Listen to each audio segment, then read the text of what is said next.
Subscribe कीजिए हमारे channel को और बेल आइकॉन को दबाइए हमारी लेटेस्ट वीडियो सबसे पहले देखने के लिए। नाज़रीन गिरामी, अगर मिस्र की तारीख़ का जायज़ा लिया जाए तो सबसे कदीम और दिलचस्प तारीख़ मालूम होती है। आर्कियालॉजिस्ट मिस्र की तारीख़ में बहुत कुछ ऐसा दरियाफ़्त कर चुके हैं जिसने पूरी दुनिया को हैरान और परेशान कर दिया। मुअज़्ज़ज़ नाज़रीन, मिस्र में जब भी कोई डेथ होती तो मैयत को ख़ास किस्म की जड़ी बूटियाँ लगाकर प्रिजर्व कर लिया जाता और मरने वाले को उसके ओहदे के मुताबिक ताबूत में डेकोरेट करके दफनाया जाता। आप देख रहे हैं वर्ल्ड सीक्रेट्स और मैं हूँ मीरब अली। मुअज़्ज़ज़ सामईन, आज हम बात करेंगे चंद ऐसी मम्मीज़ के बारे में जिसकी दरियाफ़्त ने पूरी दुनिया को हैरान कर दिया। इस लिस्ट पे पहले नंबर पे आती हैं लेडी रॉय। नाज़रीन, मिस्र की कदीम मम्मीज़ में से सबसे पुरानी मम्मी का नाम है लेडी रॉय, जो कि तकरीबन 140 साल पहले थेबन टॉम के एरिया से दरियाफ़्त हुई। नाज़रीन, ये मम्मी तकरीबन 3550 साल पुरानी है। रिसर्च करने पर मालूम हुआ कि ये जवानी में 35 साल की उम्र में खालिक हकीकी से जा मिली। रिसर्च से इस बात का भी पता लगाया गया कि ये किसी एंशिएंट मलका की नर्स हुआ करती थी। नाज़रीन, हैरान कर देने वाली बात यह है कि लेडी रॉय के बाल हज़ारों साल गुजरने के बाद भी अपनी असली हालत में मौजूद हैं। यहाँ तक कि कुछ बाल ऐसे हैं जो कि मालूम होता है कि कुछ महीने पहले ही निकले हैं। इसके बारे में आपकी क्या राय है, कमेंट्स में ज़रूर आगाह करें। इस लिस्ट में दूसरे नंबर पे आते हैं रामज़ीज़ II। रामज़ीज़ II कदीम मिस्र का सबसे मशहूर और ताकतवर हुक्मरान था। मिस्र की तारीख़ के मुताबिक इसने मिस्र पे 90 साल तक कामयाब हुकूमत की। नाज़रीन, मिस्र की ये कदीम मम्मी मिस्र के एक छोटे से गांव सकारा से बरामद हुई। हम आपको बताते चलें कि ये वो जगह है जहां पर मिस्र के बादशाहों और मलकाओं को दफन किया जाता था। नाज़रीन, साइंसदानों की इस दरियाफ़्त ने पूरी दुनिया को हैरान कर दिया गया और ये मम्मी अपनी ज़ात में थोड़ी इम्पॉर्टेंट और एक इंटरेस्टिंग मम्मी भी थी।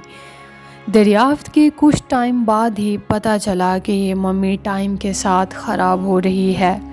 चूँकि अभी रिसर्च बाकी थी तो टीम ने ये डिसाइड किया कि मम्मी को जल्द अज जल्द पेरिस में मुंतकिल कर दिया जाए। बट इंटरनेशनल लाज के मुताबिक इंसान ज़िंदा हो या मुर्दा, उसका पासपोर्ट का होना ज़रूरी है। नाज़रीन, तारीख़ में पहली मर्तबा किसी मुर्दा इंसान का पासपोर्ट बनाया गया और मिस्र की तारीख़ ने ये पासपोर्ट जारी कर दिया।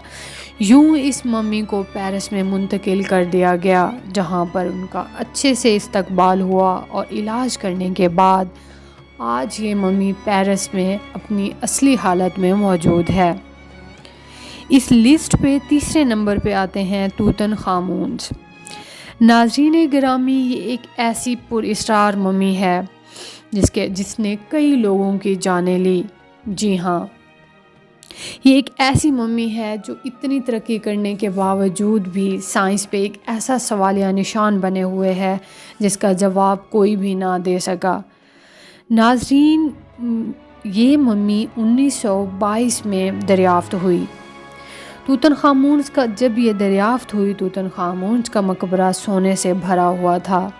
हैरान कर देने वाली बात यह है कि इन्हें अपने ख़ानदान से काफ़ी दूर दफन किया गया था। ये इसलिए किया गया कि किंग की रूह अपने आबाओ अजदाद से ना मिल सके। मुअज़्ज़ज़ सामईन, मिस्र से दरियाफ़्त होने वाली तमाम मम्मीज़ में से तूतन की वो वाहिद मम्मी थी जिसके मकबरे में मौजूद हर चीज़ अपनी असली हालत में मौजूद थी। तूतन की मम्मी 3 डिफरेंट ताबूत के कफन में दरियाफ़्त हुई। جس میں توتن کا منہ سونے کے ایک ماسک میں بند تھا۔ ناظرین، حیران کر دینے والی بات یہ تھی کہ توتن خامون اپنی عین جوانی میں 19 سال کی عمر میں ہی خالق حقیقی سے جا ملا۔ ناظرین، جس ٹیم نے اس ممی کی کھوج کی وہ سارے ایک کے بعد ایک کسی مسٹیریس بیماری میں مبتلا ہو کر مرنے لگے، یہاں تک کہ اس ٹیم کا انچارج ایڈورڈ بھی کسی عجیب سی بیماری میں مبتلا ہو کر اس دنیا سے چل بسا۔ اس کے بعد اس ممی کو دوبارہ سے دفن کر دیا گیا اور یوں یہ راز آج تک راز ہی رہ گیا۔ ناظرین، اس لسٹ میں چوتھے اور آخری نمبر پہ آتے ہیں کروکوڈائل ممیز۔ مصر کے ایک قدیم شہر الباریجات میں آرکیالوجسٹ کی ایک ٹیم ممیز کی دریافت کے لیے سر جوڑ کر محنت کر رہی تھی، لیکن دریافت ہوئی چیزوں میں انہیں کچھ ایسا ملا جنہوں نے انہیں حیران کر دیا۔ ناظرین، اس ٹائم کسی انسان کی ممی کی بجائے انہیں کروکوڈائلز کی ممیز ملی۔ حیران کر دینے والی بات یہ تھی کہ مصر کے لوگوں کا ان کروکوڈائل سے کیا تعلق ہے، اور یہ کہ ان ممیز کو کروکوڈائلز کو اتنی عزت سے کیوں دفنایا گیا۔ ناظرین، ان کروکوڈائلز کو ایک اچھے کفن میں لپیٹ کر باندھ کر پھر ایک تابوت میں بند کر دفنایا گیا تھا۔ ناظرین، اس کفن میں مصر کی زبان میں کچھ ایک ایسے الفاظ لکھے تھے جو کہ ریسرچ کرنے پر معلوم ہوا کہ مصر کے لوگ ان کی پوجا کرتے تھے، وہ کروکوڈائلز کو اپنا خدا مانتے تھے۔ ان کے مطابق کروکوڈائلز طاقت اور فتح کی علامت ہے۔ یہی وجہ ہے کہ مصر میں کافی ایسی ممیز کی دریافت ہوئیں جن کا منہ کروکوڈائل جیسا اور باقی وجود انسانوں جیسا تھا۔ ناظرین، مصر کی یہ دریافت سچ میں انوکھی اور حیران کر دینے والی تھی۔